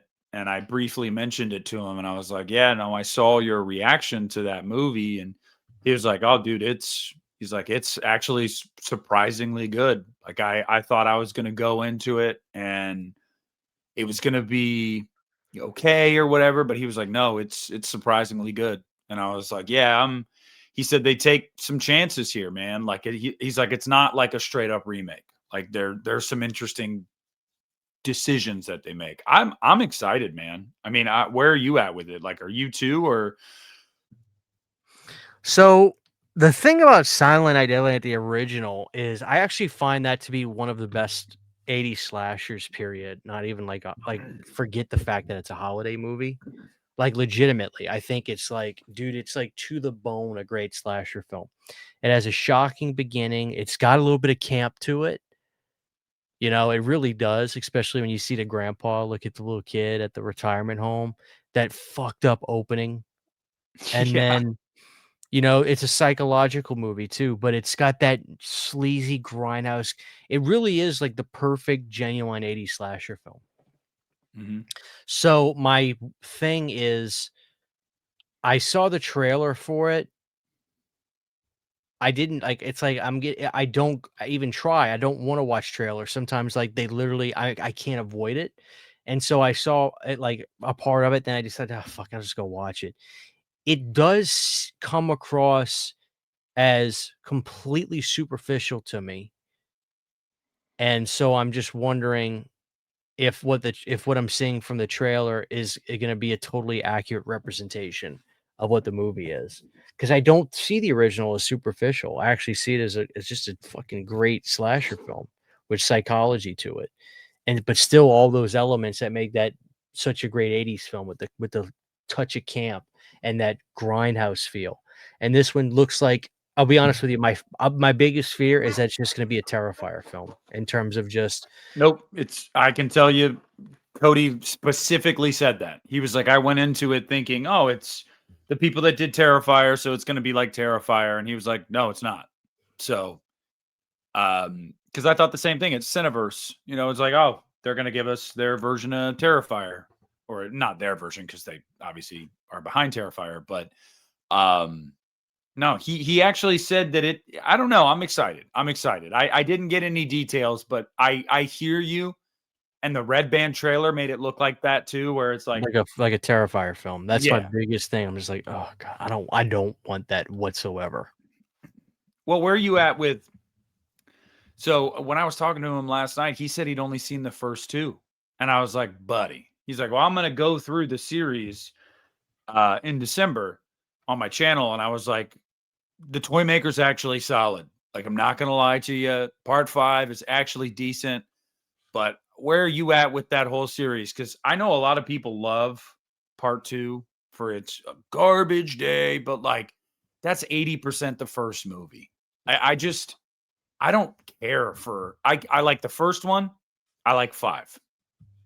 Pretty much it. Bill Moseley is cool in part 3, or is that part 4? I think that's part 3. 3. Yeah, 3.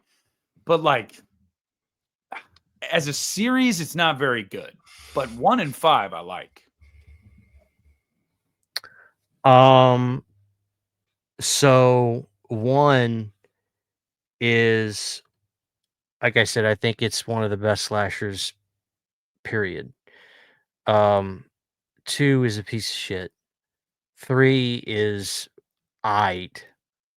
4, I love it because it's a Brian Usna film with crazy special effects, and it's this weird fucking, witch movie. Like, I love it. I love 4. I think 4 is way better than 3 or 5, quite frankly. 5, I think, is fine. I like 5. So to me, there's more good than bad. I think 2 is the worst one. I like the Garbage Day stuff, but I'd rather just watch the first movie. It's a non-movie. What'd you think of 2011? Because I hated that. Silent, just was called Silent Night, right? Yep. It was the only reason to watch it is to see McDowell in it. Yep. But even then, it's not really worth revisiting. Uh, it's it's passable, but I don't know. Even then, it's just it it's like a AI movie. It's just no heart to it. It just feels it's not good, I guess. It's like you can watch it. Anybody can watch it and be like, "Oh, I thought it was all right." And that's fine, but yeah, to me it's like nobody will ever say it's great. There's just no way. Nobody on planet Yeah. Earth would ever say it's great. It's just not. I reviewed it for the first time last year on my channel, and I couldn't remember if I'd seen it. And when I started watching it, I was like, yeah, I have seen this. It's been since probably 2011, 2012, but I remembered I'd seen it. And when I did my review, I was surprised to see some comments of people like, "Oh, I actually really dug this one. Like, I thought you'd like this one." And I'm like, "What is there to like?" Like, I don't mean to be harsh, but like, I really feel like that it looks like shit. I mean, yeah, McDowell, but like that was it. And even then, I don't feel like he gives the greatest performance. McDowell's very aware of the scripts he gets, I'm sure, and I think he knew this is bad. Well, I think he I get the sense that like he just took the money. Yeah. 'Cause, they even then, like, even during those times, even though they were doing properties, like, all that slasher stuff that was getting remade during then, I still feel like it was the same principle as even back then. It's like, let's just have a name attached to this, and everybody else can be first-time actors. That's the feeling you get from it. I'm not saying everybody was in that movie, but that's the nobody who the fuck was in that movie? Nobody could tell you off memory except Malcolm McDowell. So I feel like the same principle was done there. Like, oh, let's give him 40 grand, Yeah, give him half of the budget. give It's him like 40, 50 it's like grand. Pleasance and Halloween, like here you can have like all of the acting budget because Yeah, nobody knows who anybody else is. exactly. Yeah. Yeah. Yeah. That's part of it. It happens. That still happens. So I did read that Lin Shay is gonna do like one more fucking uh Insidious. Insidious film. Yeah, they just wrapped filming today and Jesus, man. I just don't know where you go from here, man. Like I didn't like 5. I really didn't. And I was actually excited because you were bringing the Lambert family back. And I felt like that movie was What just a was that one fucking called? uh The Red Door.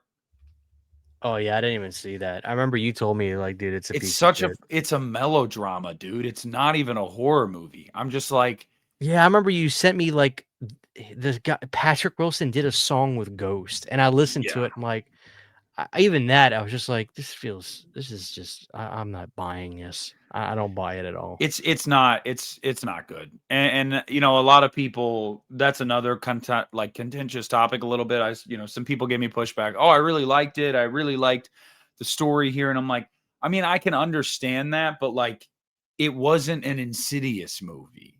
Like at its core. And that was the problem I had with it, is that it just seemed like they were trying to go for something different. And I was just like, and why are you going to bring back Darth Maul and still give that motherfucker the short shrift? And they do. He's basically a fucking support. He's not even a supporting character Oh in the God. movie. I'm like, that was your big selling point. We're going to go back to the lipstick face demon. Not really. It's just, I don't know, man. And like I said, if it worked for someone, I get it, but it's not what I go to an Insidious movie for. So I was bummed out. I was bummed out. But you need to watch Knowing. You need to watch Dark Skies. Yes. November's a perfect month for that, man, because it's before you get into all the heavy Christmas watch rotation. So watch some alien movies.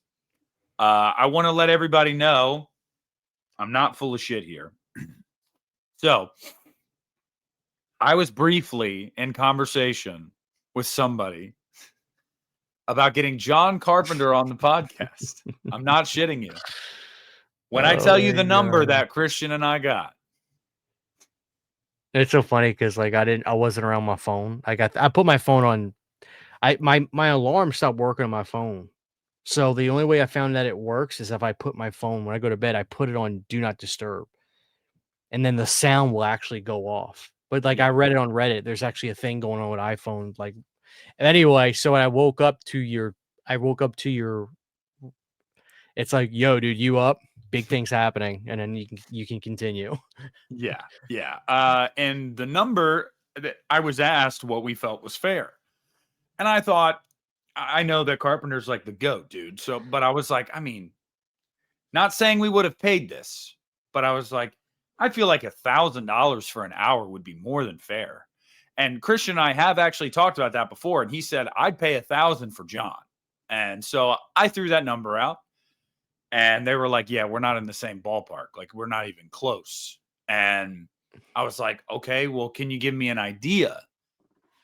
$25,000, Christian. $25,000. $25,000 for a few. Yeah, no, 0. That's what we'd be getting, John. So, do you have any desire to direct? 0. Like Yeah. that's dude. That's all we And would get back from you. And I was told in the negotiation too that John would not really want to talk about Halloween. And I was like, that's fine. I actually didn't really plan on talking to him about that. I wanted to talk about music and video games and stuff like that. Like, because, you know, we want to be different. We don't want to ask John the same fucking things that everybody has for a century. But yeah, I was like, there's no way we're doing that. I even was joking with Mark. I told Mark about it. I was like, we could crowdfund and probably get a good chunk of that. He was like, oh, you definitely could.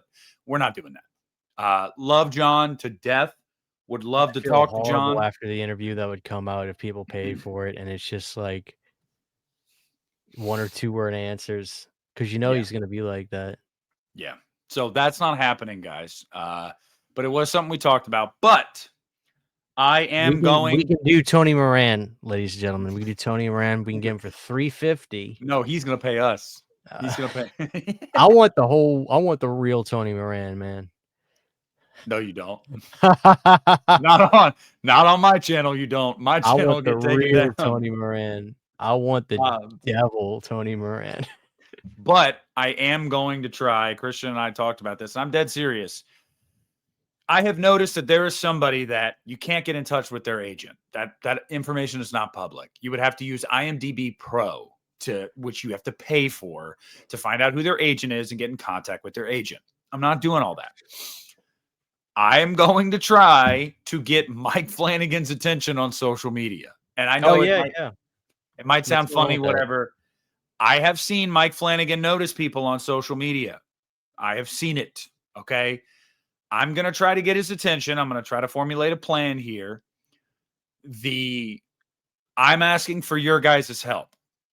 I need this to get shared when we do this, because if there's a director working today that I want to talk to, it's Flanagan or James Wan. I would love to pick either one of those guys' brains. Flanagan is a guy that has done so much shit that has been like really important to me. Midnight Mass, Dr. Sleep, you name it. Like, I want to talk, and I want to ask him about his fucking Exorcist movie. Like, there's so much I want to talk to this dude about. So I'm going to try that. I'm going to try to, make a video or whatever and try to get his attention. And I'm going to need you guys as the audience to spread that shit like wildfire. Like, do your part. Help us out here, because I think that would be really fun. But we'll see. My fear, dude, is that we do that and he wouldn't notice. I'm like, man, I put in all that fucking effort. He doesn't know who we are. But you'd be surprised sometimes at who's watching, or who catches glimpses. Oh yeah, you ain't kidding. I think we'll get him. I think we can get him if we make enough noise. So he's done a shitload of interviews too. Go to YouTube, type in Mike Flanagan interview. You'll find him in a bunch. I want his wife. Like, I want her to be on their call too. I actually thought about reaching out to Kate I was like, maybe it'd be easier to get in touch with her. But they're a team. So like, bring them both on. Yeah. I'd love to have her too, because she's a great actress. She is. So it wouldn't be awkward. Yeah. So we're going to try that, guys. I'm going to formulate a plan here as best I can, as best I know how. And we're going to see if it takes hold. But here we are. We're at the 2-hour mark. I don't know when it is the next time that you'll see us. But sooner rather than later. Thanksgiving is less than what is it? 2 weeks, 2 weeks from today. 2 weeks from today. Oh, so dude, this year is already over, and it just started. Do you have the tree up yet? Oh, I got the tree up November 1st. Yeah, I didn't do that. It's not up yet, but my kid's not going to let me go much longer without putting it up. Like, I know that. So we might not make it till Thanksgiving. That's the day I always put it up, but we might not make it that long. He might get a little unpaid. He was getting out the fucking Halloween decorations the other day. I was like, William, no, dude, it's over. And he's like, well, it's not Christmas time yet. I'm like, yeah, that doesn't mean you get all the fucking Halloween decorations out. God damn. So, to all you guys watching, I hope you guys have a great Thanksgiving. I think one thing you can take away from this episode that we talked about is, don't take that for granted. Cherish the time you have with friends and family and whoever it might be that you're spending that day with, and enjoy it. Get ready for Christmas because, man, that's a full court press. As soon as that shit starts, it's a month of insanity.